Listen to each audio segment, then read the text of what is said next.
Time he locked me in containers with his shipment of kids. There were kids in there that didn't speak English.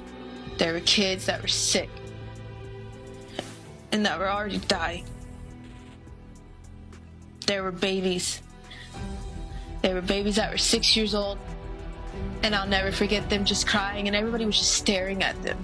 Everybody was just staring at each other. Nobody knew whether or not to move.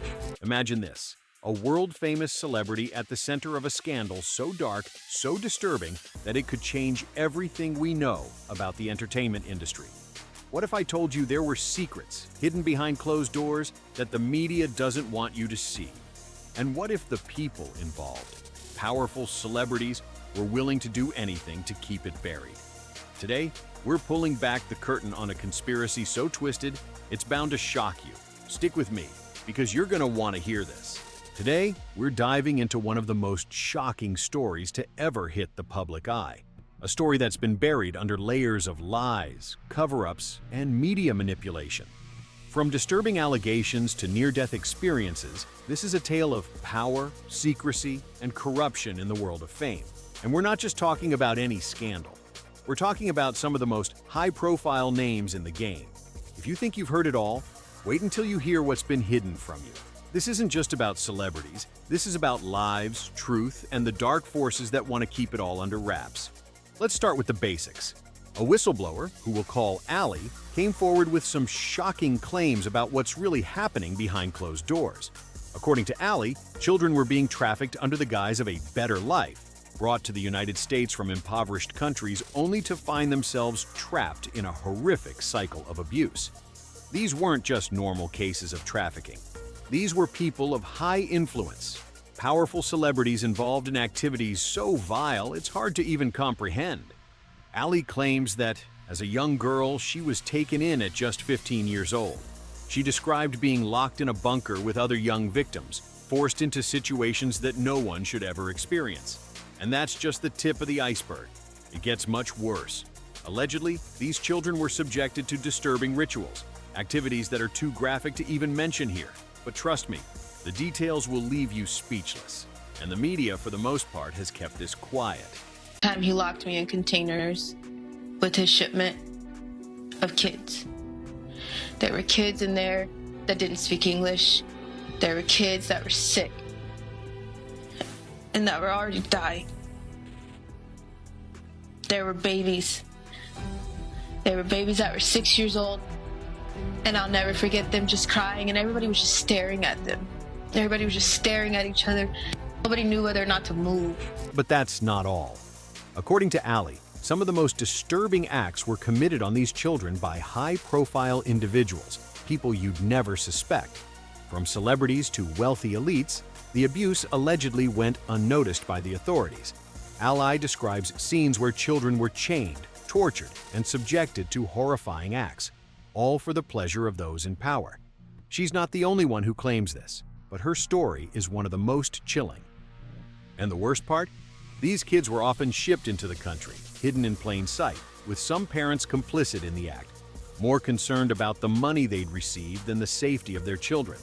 The trafficking operation was allegedly massive, covert, well-organized, and protected by the very people who are supposed to uphold the law. There are 3, 4-year-olds that people take pride in sticking bars up children. I don't think people are going to be able to stomach the fact that people tie 2, 3, 4, 5-year-old children to horse stables and have horses and dogs with them, and then they get off on that. I don't think people are going to be able to stomach the fact that people hang children upside down in satanic ritual meetings, and they literally hang them.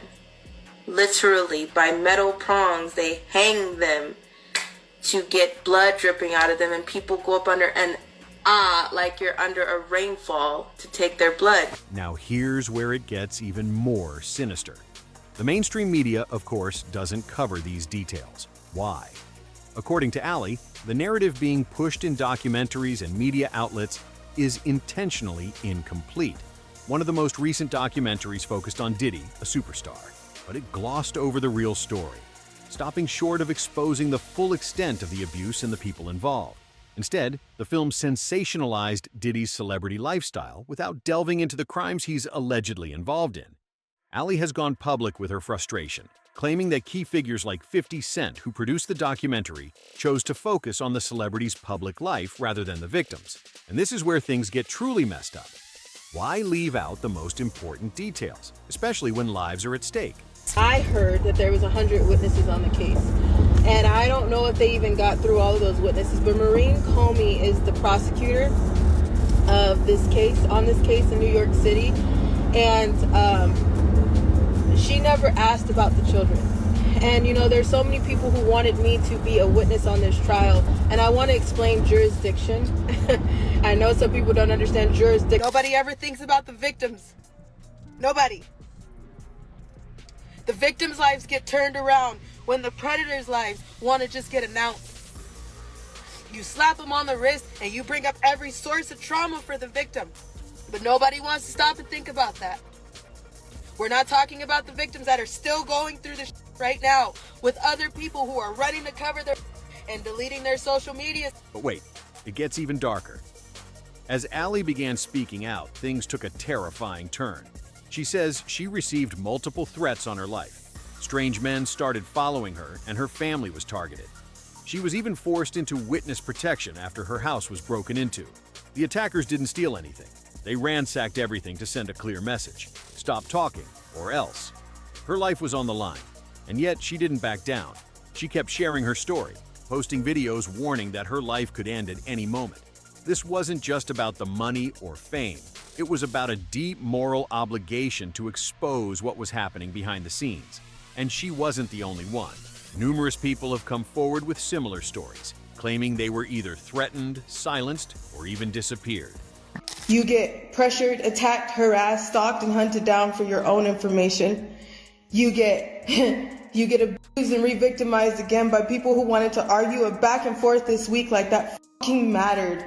Okay, you had Stu Peters and Timothy Charles Homestead going back and forth, and nobody has even bothered. Not that I give a damn, and not that I understand that you guys are gonna be that selfish, but nobody has bothered to apologize for all the hell that has happened. But you guys were arguing back and forth, and in that meantime, we lost our home. You don't believe me? Here you go. What once was a full house, we were still paying rent on our house. What we were doing this whole time was moving everything because our house is gone.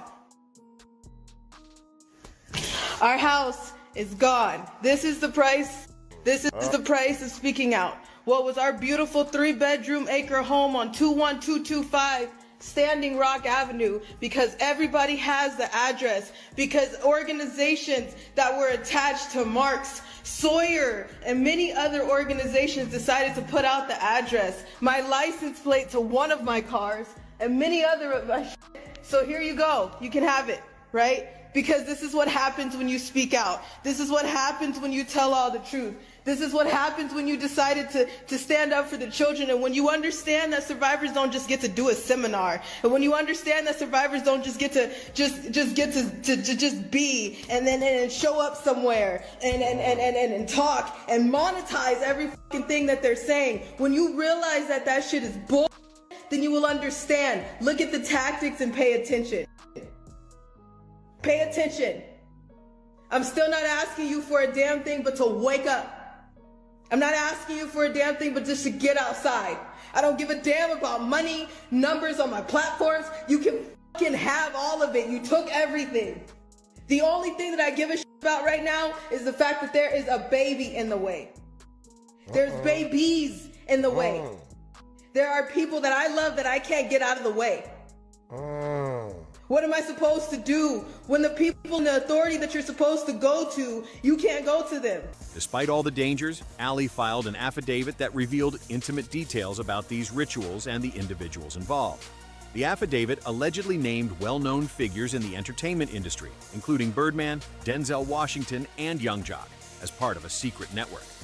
And the affidavit wasn't just about these horrific acts. It also highlighted how these elites protected each other, using their influence to cover up the truth. It's a chilling reminder of how deep this conspiracy runs. But what's even more disturbing is the fact that authorities reportedly suppressed these details. Why? Because exposing the full scope would implicate far more than just Diddy. It would open a Pandora's box that could destroy the entire system. Despite all of this, public reaction has been mixed. Many people online have questioned why the real victims aren't being highlighted. Why is the media focused on scandal and drama instead of exposing the truth? Why are we still hearing about these celebrities getting away with their crimes while the victims are left to suffer in silence? Ali believes the media and law enforcement are simply trying to protect the powerful, while regular people are left in the dark. And let's face it, if these stories were to break wide open, it could bring down some of the most influential people in the world. But for now, the question remains: how long can the truth stay hidden? So, what do you think? Is the media trying to bury the truth? Are the people involved too powerful to face justice? Let me know your thoughts in the comments below. And if you want more in-depth coverage of these shocking scandals, be sure to hit that subscribe button and turn on notifications. Trust me, this story isn't over, and you won't want to miss the next chapter.